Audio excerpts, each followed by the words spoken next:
Assalamualaikum warahmatullahi wabarakatuh. Maulaya salli wa sallim daiman abada ala habibika khairil khalqi kullihim. Huwal habibul ladzi turja syafa'atuhu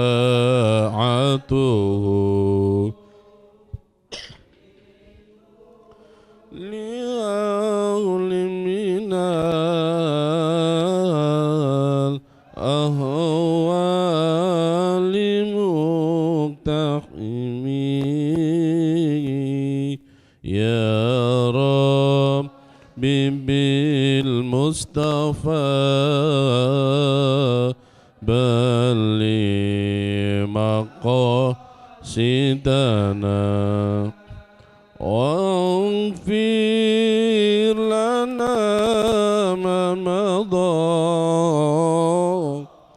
ya wasi'al karami. Al-Fatihah. A'udzu billahi minasyaitonir rajim. Bismillahirrahmanirrahim. Alhamdulillahi rabbil alamin arrahman. Iyyaka na'budu wa iyyaka nasta'in shiratal ladzina an'amta 'alaihim ghairil maghdubi 'alaihim waladdallin. Bismillahirrahmanirrahim. Alhamdulillahilladzi an'ama 'alaina bi ni'matihi tatimmus shalihat. Asyhadu an la ilaha illallah wahdahu la syarikalah wa asyhadu anna sayyidana wa nabiyyana Muhammadan abduhu wa rasuluh.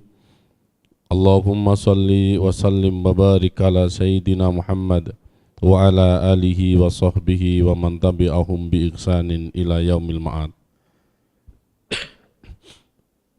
Para santri khidmat Yayasan Hayat yang saya cintai karena Allah, adik-adik KEPKI serta para donatur, agar duduknya kita di majelis ini tidak menjadi duduk yang sia-sia. Mari bersama-sama kita niatkan kembali bahwasanya kita duduk di tempat ini semata-mata hanya ingin mendapatkan ridho dari Allah Subhanahu wa Ta'ala. Semoga kita semua dijauhkan dari segala penyakit hati ini, karena sesungguhnya penyakit hati itu pula yang membuat kita jauh dari kemuliaan dunia maupun keselamatan akhirat. Sebagaimana yang disampaikan oleh pengantar acara pagi hari ini, bersama-sama kita akan mencoba membahas tentang membangun pondasi kemuliaan. Teman-teman sekalian,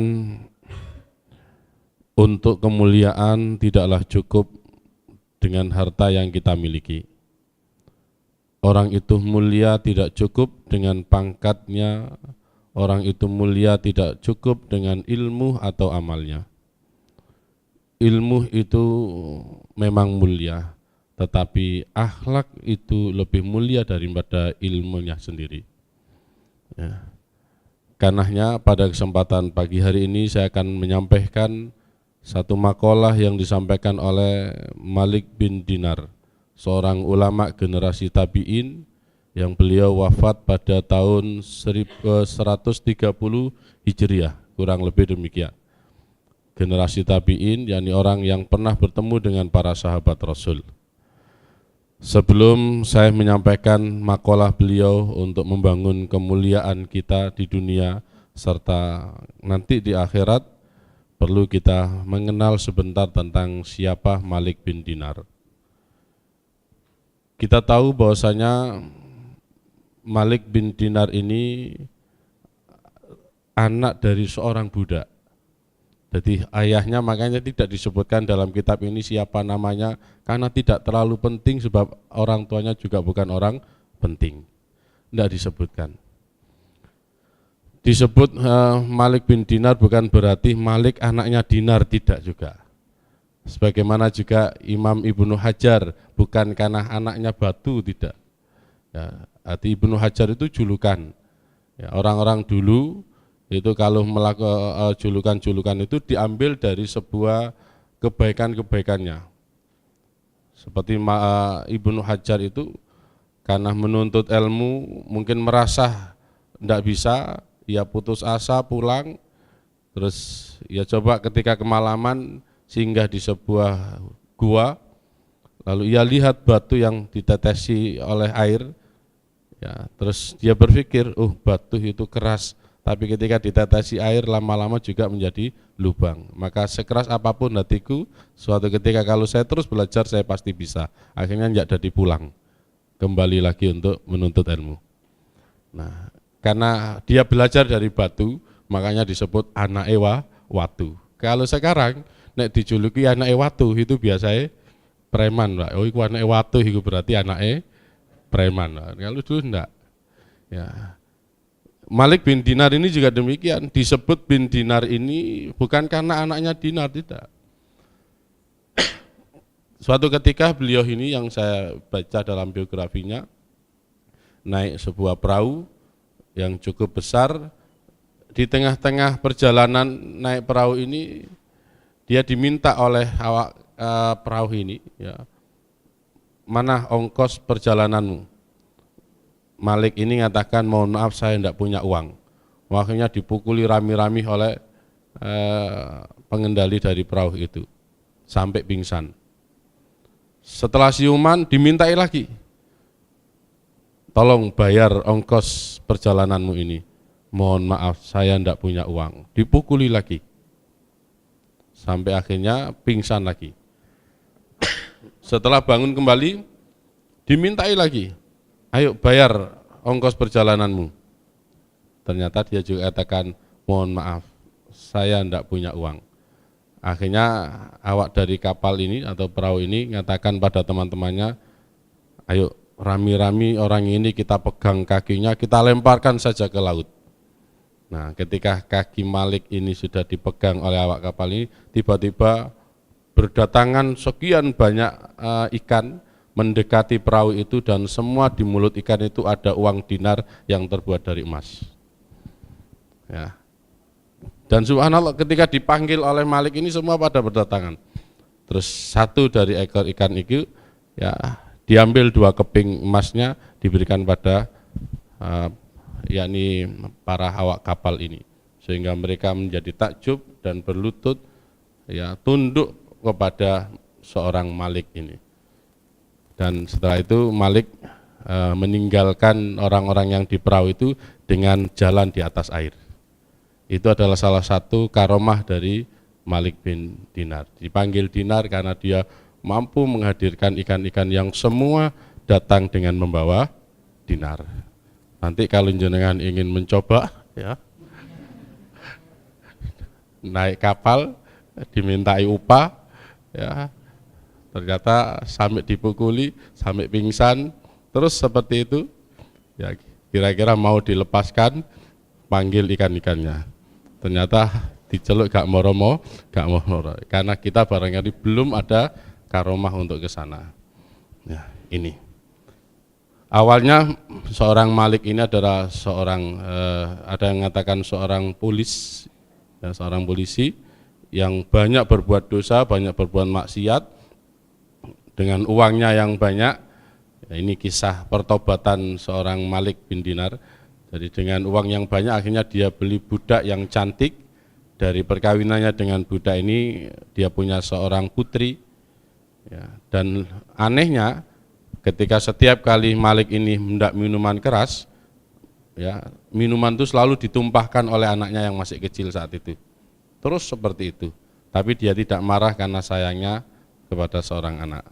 Ketika anaknya usia 2 tahun, ya, ini anaknya meninggal dunia, dan bersedihlah saat itu Malik, sampai akhirnya mohon maaf dia kembali mungkin banyak berbuat dosa maksiat, ya, sampai akhirnya dia tertidur, dan pada kondisi tidur inilah dia bermimpi, ya, mimpinya itu adalah seolah-olah sedang terjadi kiamat. Nah, ini adalah kisah. Nah, terus pada saat dia bermimpi ini dia dikejar-kejar oleh ular yang sangat besar, yang warnanya hitam dan kebiru-biruan. Ada yang mengatakan namanya ular Syuja'ul Akhra. Dikejar terus sampai ia berlari kencang, terus ketemu seorang syekh, seorang yang sangat tua dengan pakai jubah yang berbau wangi. Syekh, tolong kami, saya sedang dikejar ular.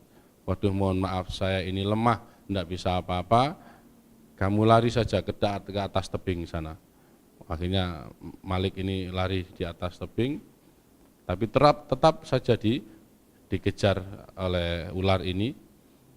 Nah, di balik gunung tiba-tiba ada seorang wanita yang memanggil, jangan lompat dari tebing itu karena tempatmu bukan di neraka. Dia akhirnya senang dan kembali, dan ular itu juga akhirnya menjauh dari Malik bin Dinar. Ketika Malik bin Dinar ini bertanya, siapa kamu?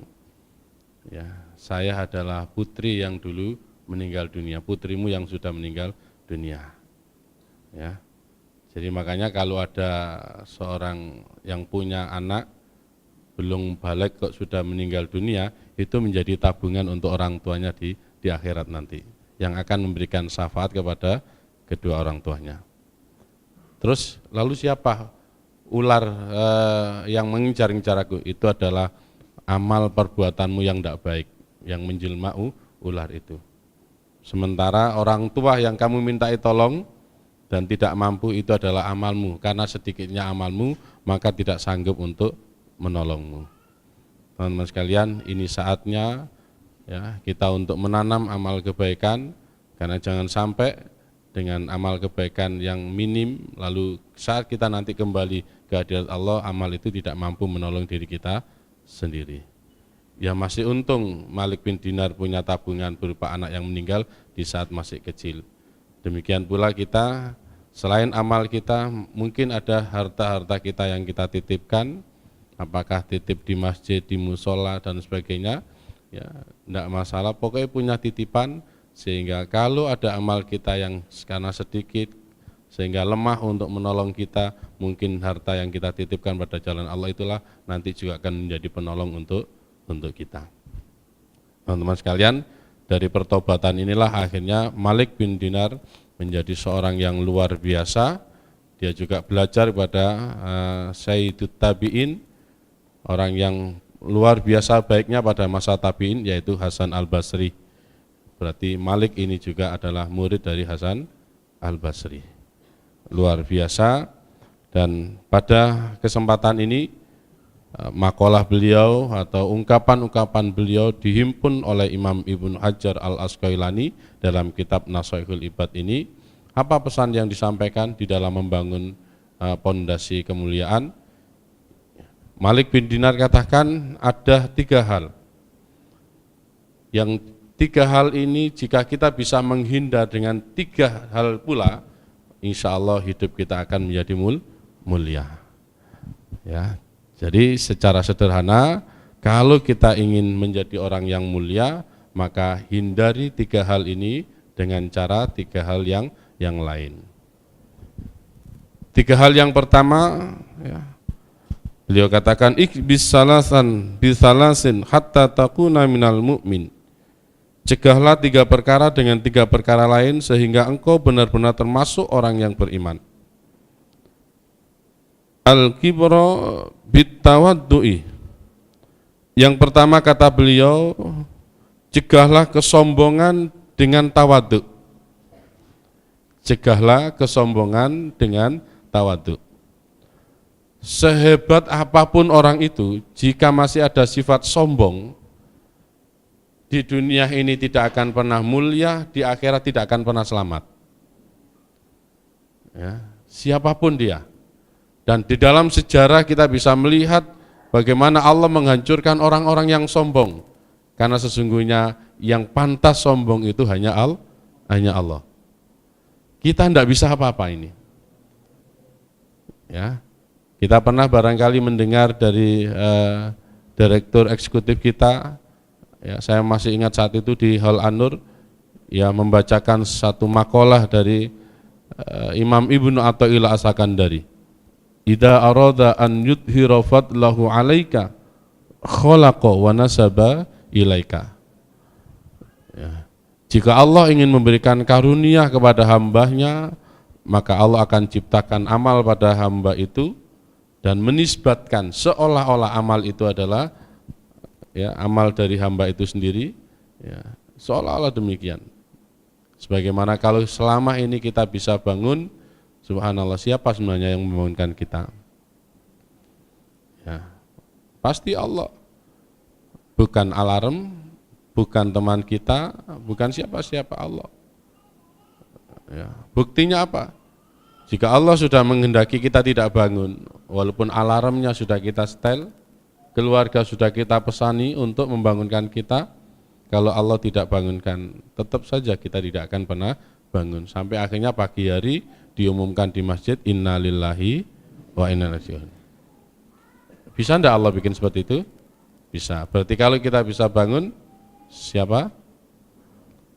Pada saat kita bangun, mata kita sudah kita buka, apakah kaki ini pasti bisa diturunkan? Tidak sedikit orang yang ketika matanya dibuka ternyata kakinya lumpuh, stroke mendadak, tangannya sudah tidak bisa digerakkan. Maka kalau kita bisa bergerak, siapa yang menggerakkan? Allah. Teman-teman sekalian, seseorang itu sombong karena ada yang disombongkan. Orang kaya, dia sombong karena kekayaannya. Lah sing nemen itu wis melarat sombong, Pak. Nah, itu. Orang itu pinter sombong karena anak sing disombongno, sebab pinter terus sombong. Lah iki wis gak pinter terus sombong, itu luwih nemen itu. Ya. Ayo coba kita angin-angin bersama. Kalau dia sombong dengan kekayaannya, siapa sebenarnya yang memberikan kekayaan pada orang itu? Kalau ia katakan bahwasanya kekayaan ini hasil kerja kerasnya, kalau Allah bikin lumpuh, apakah dia bisa kerja? Tidak bisa. Kalau dia katakan kekayaan ini hasil kerja cerdasnya, kalau Allah jadikan orang itu idiot, apakah dia bisa berpikir dengan cerdas? Tidak bisa. Ya, tidak bisa. Dan siapa orang tua yang mau anaknya lahir dalam keadaan idiot? Tidak ada. Maka tidak ada orang berdoa, ya Allah, dalam doanya setelah sholat, mudah-mudahan anak kami menjadi anak yang idiot, ya Allah. Tidak ada begitu. Tidak ada. Ternyata ada yang anak itu lahir dalam keadaan idiot. Maka bersyukurlah ketika kita lahir dalam keadaan normal, dalam keadaan cerdas. Ya. Maka jangan sampai kecerdasan pemberian Allah itu lalu kita sombongkan. Itu titipan Allah. Dan ini berat buat kita. Tapi sesuatu yang berat jika kita tidak memulai untuk melatihnya, lalu kapan kita akan bisa? Perasaan diawali dari mulai ujub, merasa lebih daripada yang lain. Yang hafal Quran, ya. Kadang-kadang ada orang baca sudah tanpa terasa hati ini mentaskehnya. Wah, bacaan ini kok ngono sih, lumayan awak dhewe. Sudah keluar ujubnya. Lihat pakaian orang juga demikian. Kita sudah merasa lebih baik dari dia. Banyak hal. Ya. Saat kita setiap hari bisa bangun malam, melihat teman-teman yang belum bisa sholat malam, kita sudah merasa lebih baik. Yang sudah bersedekah rutin, kita merasa dermawan, yang lain belum. Hati-hati dengan perasaan-perasaan itu. Ya. Coba perhatikan, kalau ada orang dermawan, terus dipamer-pamerno, orang akan bilang, ya, iyalah ternyata dia bersedekah, ada tendensi, ada karepe. Itu. Itu kan melakukan seperti itu hanya ingin dipuji saja, kan begitu nanti. Kesombongan. Ketika kita sudah merasa banyak ilmu yang kita kuasai, melihat orang biasa itu menjadi remeh, sehingga saat orang itu bertanya, kita tidak menanggapi secara serius. Dan ironisnya sudah, Ya, saya hanya berangan-angan gini, orang yang bertanya kepada kita yang dianggap sudah mengerti, mereka datang itu sudah merasakan masalahnya itu adalah masalah yang penting buat dia. Tapi ketika datang kita ternyata menanggapi dengan seolah-olah itu tidak penting. Kadang-kadang jawabnya pun juga sambil lihat HP, tidak memperhatikan. Mari kita belajar kepada tawaduknya Rasulullah. Jadi untuk menghilangkan kesombongan itu, kata Malik bin Dinar, hilangkan dengan sifat tawadhu. Rasulullah, ya, pimpinan umat, datang seorang nenek-nenek lalu bercerita kepada Rasulullah, subhanallah, begitu cerdas emosi Rasulullah, mendengarkan dengan seksama begitu ya, serius. Sampai sahabat-sahabat itu sudah tidak sabaran, kok lama ya, apa sih yang dibicarakan orang tua itu pada Rasulullah.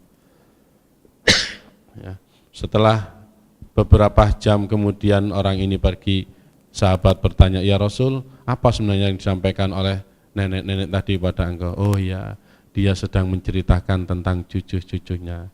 Subhanallah, sesuatu yang tidak penting bagi Rasulullah, tapi Rasul sangat perhatian karena Rasul menganggap ya cerita yang disampaikan oleh nenek itu adalah penting bagi nenek walaupun tidak penting buat kita. Pandai mengapresiasi. Ya. Dan tidak sedikit orang yang tergelincir karena perasaan kelebihan yang dimiliki, entah itu harta, entah ilmunya. Teman-teman pernah dengar bagaimana kisahnya Azazil.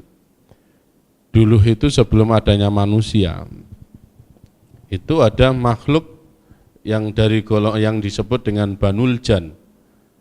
Di antara Banul Jan itu sebagai nenek moyangnya itu adalah Azazil. Oh, dunia ini menjadi tenang, tentram begitu dalam binaan Azazil ini. Ya, nurut para jin-jin itu nurut semua sudah, patuh kepada Allah dalam binaan Azazil ini. Sampai para malaikat di atas langit itu mengusulkan kepada Allah, ya Allah tolong kirimkan Azazil di atas langit sana, biar kami para malaikat bisa belajar kepada Azazil. Akhirnya permintaan para malaikat ini dikabulkan oleh Allah, Azazil ini diangkat untuk di surga Allah. Ya. Dan ketika Azazil ini di atas surga, para malaikat ini semua belajar pada Azazil, sehingga Azazil menjadi guru para malaikat, luar biasa. Ketika ditinggal Azazil, ya, anak turun dari jin-jin ini yang di dunia ini ternyata membuat banyak kerusakan, dan itu terdengar oleh Azazil sampai akhirnya minta izin untuk turun, dan jin bersama keturunan-keturunannya semua dihabisi tanpa sisa, sehingga dunia kosong saat itu. Yang ada adalah mereka yang ada di surga, para malaikat, dan termasuk Azazil ini. Tidak hanya 1 tahun, 2 tahun, tapi ratusan tahun para malaikat belajar kepada Azazil. Sampai suatu ketika di atas pintu surga itu ada sebuah kalimat, akan datang satu masa di mana seorang hamba yang ribuan tahun ia beribadah pada Allah, tapi akhirnya diusir oleh Allah karena tidak patuh. Malaikat pada takut semua, jangan-jangan yang diusir oleh Allah itu nanti saya. Semua pada takut. Hanya satu yang tidak takut, yakni Azazil. Dia punya asumsi, punya anggapan, mosok sih ibadah ribuan tahun, terus akhirnya dia tidak lagi diperkenankan di surga Allah, diusir oleh Allah. Ndaklah, rasanya ndak. Ya. Jadi sudah merasa, karena sudah merasa baik, jaminan surga, selalu nanti di surga Allah, begitu kan. Nah, sampai akhirnya turunlah berita tentang bahwasanya Allah akan menciptakan manusia sebagai khalifah di atas bumi ini, dan malaikat diminta untuk menghormatinya. Ketika malaikat protes, ya Allah, kok enggak kami saja, bukankah kami yang selalu bertasbih? Kalau manusia nanti jadi pimpinan, apa enggak seperti dulu Banul Jan, akan rusak nanti dunia ini. Apa kata Allah? Inni a'lamu ma la ta'lamun. Aku lebih tahu daripada apa yang kamu tidak ketahui. Nah, manut akhirnya sudah menghormati Adam. Tapi giliran Azazil diminta untuk menghormati Adam ini, ternyata tidak melaksanakan karena merasa lebih baik. Padahal ibadahnya sudah ribuan tahun. Ya, karena itulah diusir oleh Allah. Mungkin tidak kita yang saat ini barangkali ahli ibadah, Qur'annya juga tiap hari dibaca, lalu Allah haramkan kita masuk surga karena kesombongan kita? Mungkin, ya, sangat mungkin sekali. Maka inilah, mari kita bangun kemuliaan kita ini dengan sifat tawadhu. Kita diamanai Allah kemampuan ilmu bukan untuk kita sombongkan, tapi ilmu itu untuk diajarkan. Kita dititipi harta bukan untuk kita bangga-banggakan, tapi untuk kita manfaatkan diri dan orang lain. Ya, bangun kemuliaan satu dengan sifat tawadhu. Yang kedua, kata Malik bin Dinar, ya, wal khirsu bil qanaah, hilangkan sifat rakus dengan qanaah. Hilangkan sifat rakus dengan qanaah. Ada orang ahli ilmu tapi ia rakus, diundang pengajian, digawani berkat ambek panitiae, ngomong nanggone panitia, Pak itu barangkali pisang, soalnya istri saya suka, Pak. Nanti ada saja, ternyata mintanya, aduh, orang akhirnya berkata, iku kiai tapi kok geragas, kiai tapi arepan. Ya, coba kita pernah enggak dengar entah itu ustadz, kiai cerita, alhamdulillah saya ini yang namanya beras, minyak, gula, enggak pernah beli saya ini. Bahkan pakaian yang saya pakai ini, itu juga pemberian jamaah saya. Dengan bangganya cerita seperti itu, karena diberi itu. Pernah dengar kira-kira hal-hal yang seperti itu? Ya, sering ya. Saya tanya sekarang kira-kira, ya, yang diberi tadi biar kiai, yang ngasih santri. Menurut jenengan kira-kira mulia mana yang menerima dengan yang memberi? Mulia mana? Yang memberi. Berarti kira-kira mulia mana santrinya Mbak Kiai ini? Nah, ya sepanjang tidak berharap untuk selalu diberi, ya kiai ya gak nolak, gak dikai ya gak arep-arep, ya enggak masalah. Ini kadang-kadang ada tipikal-tipikal yang seperti itu, tamak. Dan orang itu kalau sudah tamak, enggak punya rasa malu. Ya, kalau orang itu sudah tamak, tidak punya rasa malu. Di dalam kitab ini nanti ada di bab yang keempat, kalau saya tidak salah, nanti makalah yang ke-13. Ya. Jadi tamak itu menghilangkan rasa malu. Coba lihat kalau tidak percaya, orang-orang yang korupsi itu kan bagian-bagian dari orang-orang yang tamak saja. Dia bayarannya sudah banyak, tapi karena merasa kurang, sehingga dia masih korupsi. Nah, nanti sudah ketangkap, di syuting di TV itu, biasanya ditutupi kaos atau dada-dada, Pak. Nah, padahal yang nyuri ayam saja, itu nek kecekel polisi, ya, di syuting itu ditutup-tutupi, malunya luar biasa. Nah, iki sing korupsi, koruptor itu, ketika di syuting itu malah goyang-goyang dada-dada gitu. Ya, gambarannya ternyata benar, orang tamak itu gak duwe isi, nak. Karepe dosa iku dipek dhewe gitu. Ya. Jadi hiasi akhlak kita ini dengan sifat qanaah, dan berbahagialah orang yang punya sifat qanaah. Sesungguhnya kekayaan itu bukan dari banyaknya harta, tetapi saat kita bisa menerima seberapa harta yang ada di tangan kita, itulah kekayaan. Orang bisa jadi uangnya banyak, tapi kadang keinginannya lebih banyak, berarti kurang.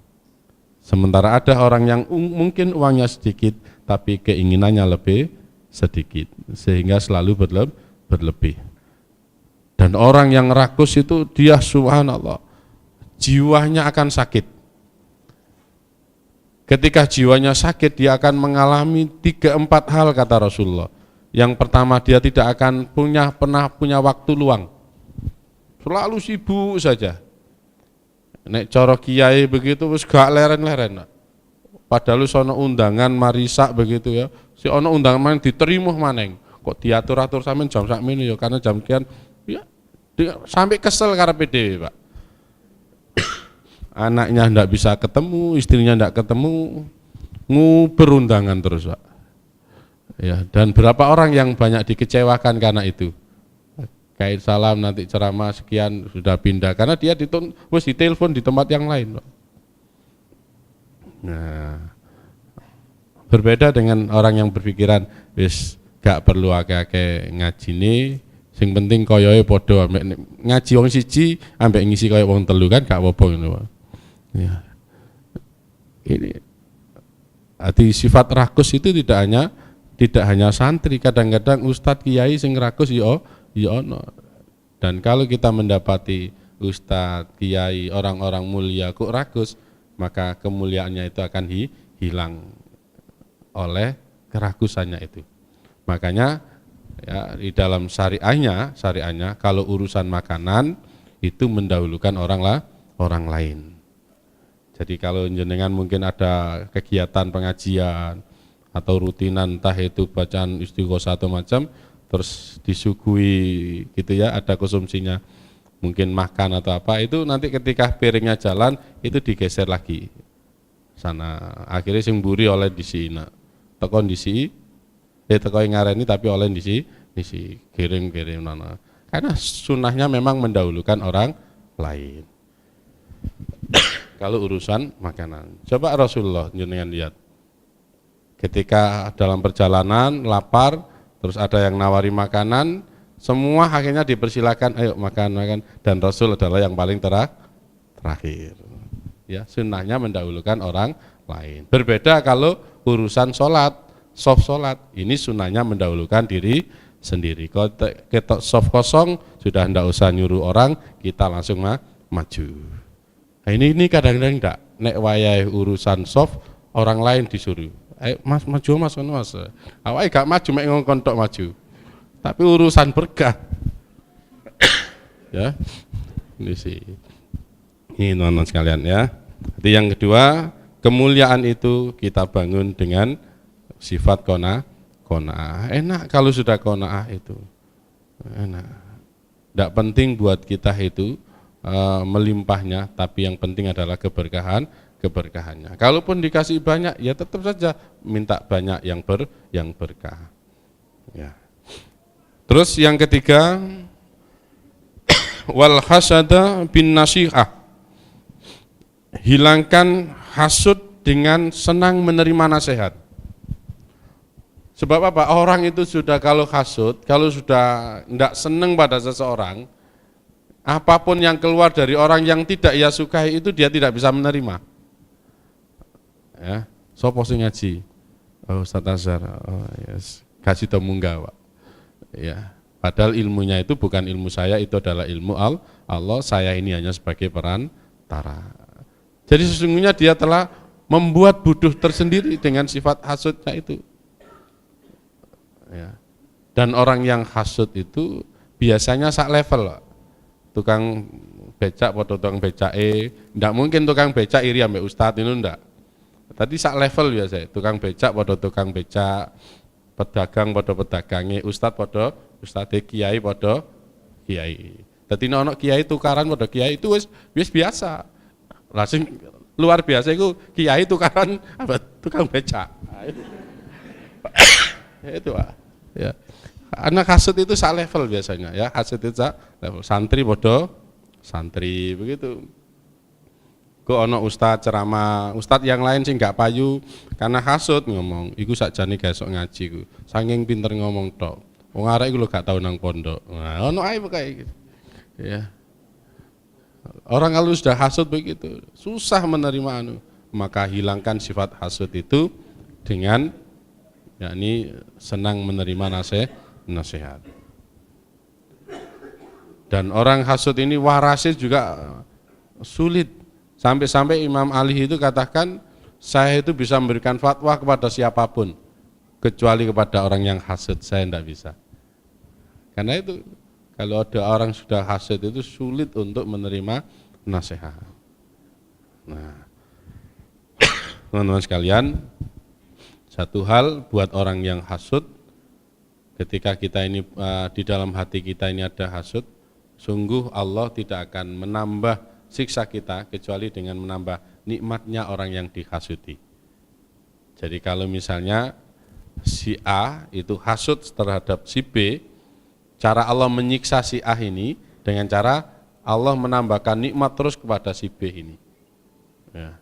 Tadi si A itu hasud itu kan inginnya kenikmatan si B itu ada pada dirinya. Iso si A itu si B itu sial terus. Gitu ya. Dan keberuntungannya ada pada dirinya. Maka kalau si B itu dapat nikmat tambahan, itu tambah mangkel. Ya, wingi tuku TV, saiki tuku sepeda mangkel maning. Lho tiba tuku sepeda maning, tambah mangkel maning.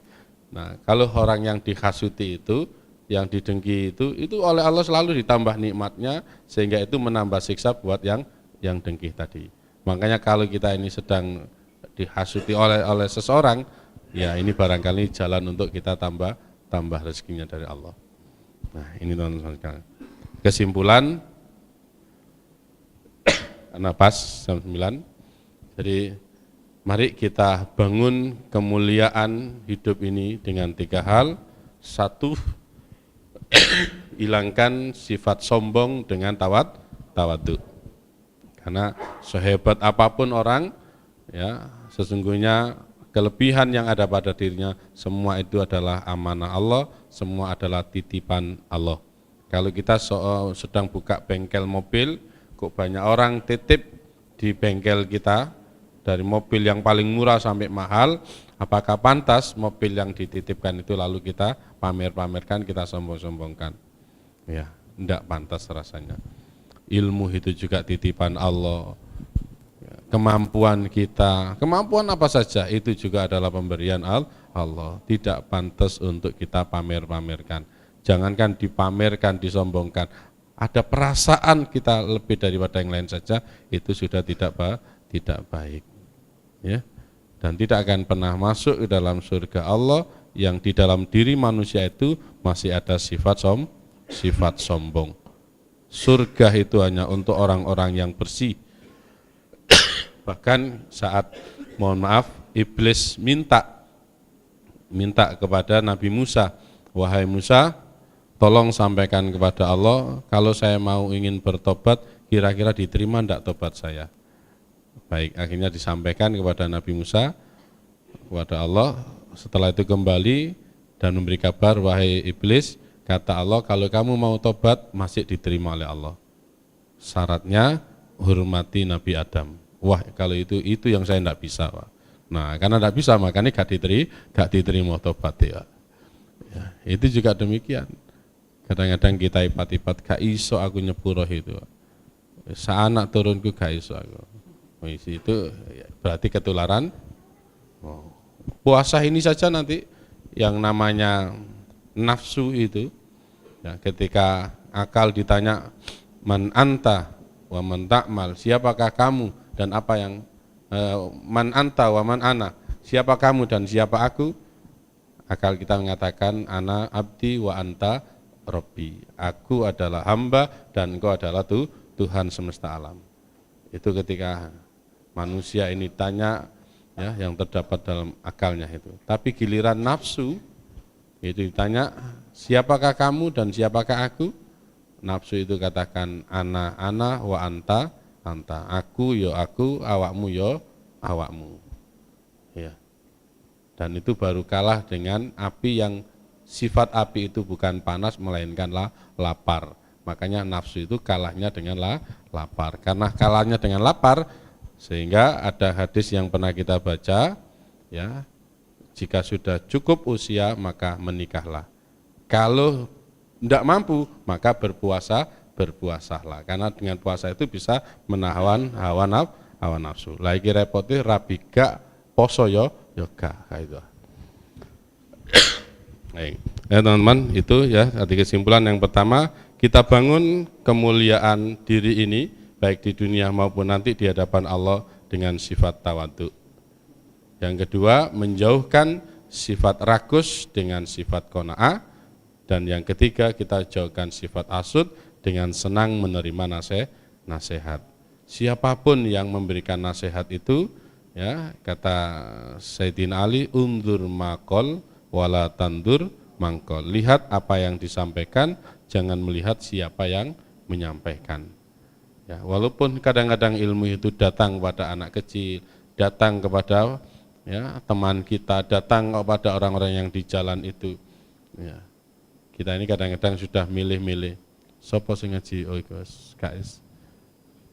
Kalau tuh walaupun ngomong-ngomong itu omongannya orang tidak berpendidikan dan sebagainya, kadang-kadang kita kurang untuk meresponnya. Padahal bisa jadi apa yang disampaikan itu adalah ilmu untuk diri kita. Mohon maaf atas salah dan khilafnya. Cukup sampai di sini. Masih dibuka pertanyaan, langsung tutup doa. Oh, pertanyaan dulu ya. Ya, ada, silakan Ustadz Dayat.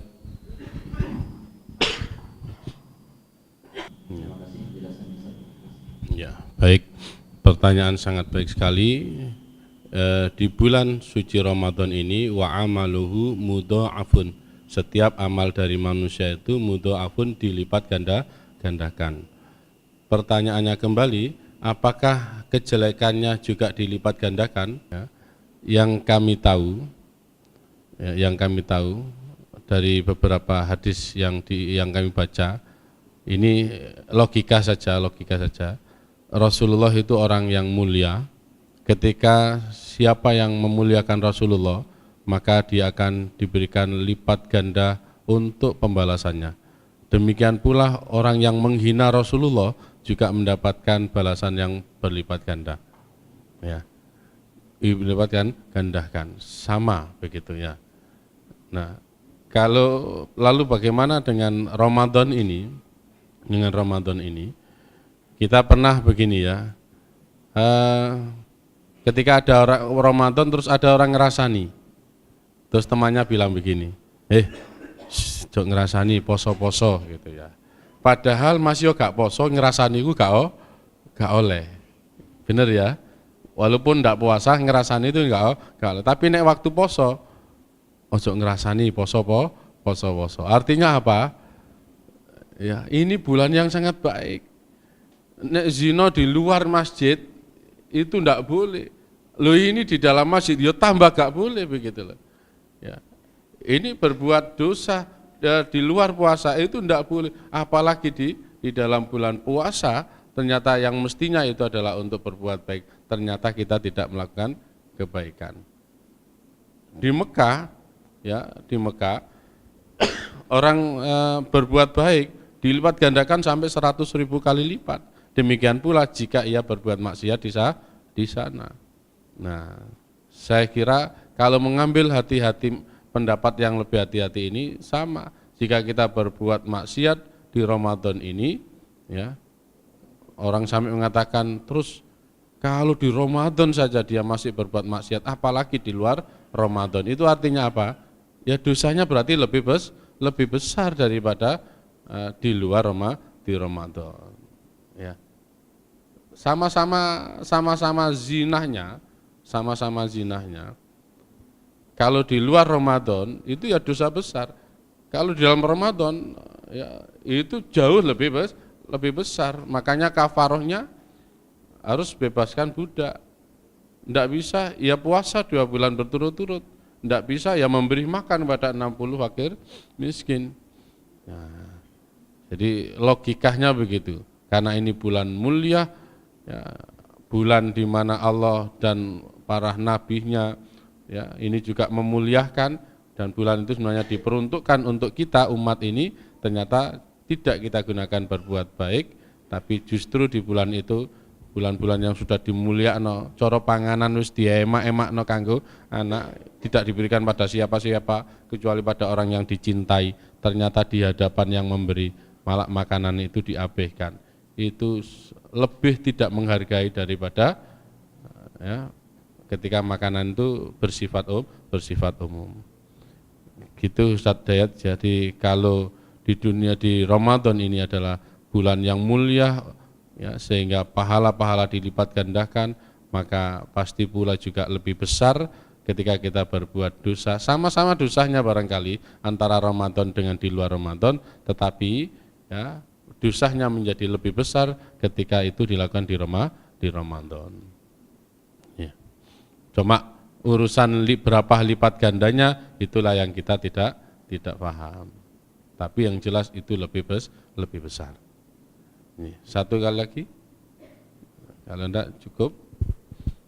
Baik teman-teman sekalian, mudah-mudahan nanti di bulan Ramadan besok kita sudah, kalau puasanya jadi Senin, besok kita sudah sholat tarawih ya, sudah sholat tarawih.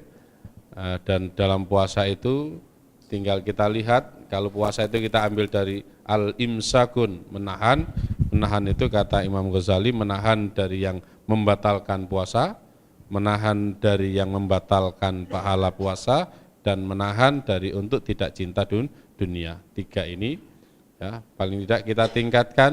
Kalau selama ini mungkin kita hanya menahan dari yang membatalkan puasa, ayo ikhtiar bersama-sama kita menahan dari yang membatalkan pahala puasa. Apa yang membatalkan pahala puasa? Semua yang dilarang oleh Allah. Itu yang membatalkan pahala puasa. Kita berusaha, jika 1 bulan penuh kita berikhtiar mau melakukan maksiat, poso rek. Kate ngerasani poso rek. Kalau 1 bulan penuh kita bisa menahan dengan cara seperti itu, insya Allah keluar dari Ramadan ada sesuatu yang lebih baik dalam diri ini. Bismillahirrahmanirrahim. Allahumma salli wa sallim wa barik ala sayyidina Muhammad walhamdulillahirabbil alamin. Allahumma inna nas'aluka taubatan wa dawamiha ya Allah, wa na'udzubika minal maksiyati wa asbabiha ya Allah. Allahumma a'inna ala dzikrika wa syukrika wa husni ibadatika ya Allah. Allahumma fir li ummati sayyidina Muhammad.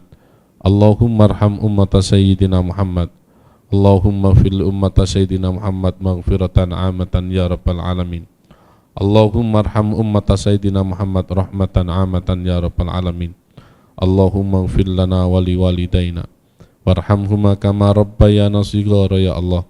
Rabbana atina fid dunya hasanah wa fil akhirati hasanah wa qina adzabannar. Walhamdulillahi rabbil alamin. Akhir kalam ihdinas siratal mustaqim. Assalamualaikum warahmatullahi wabarakatuh.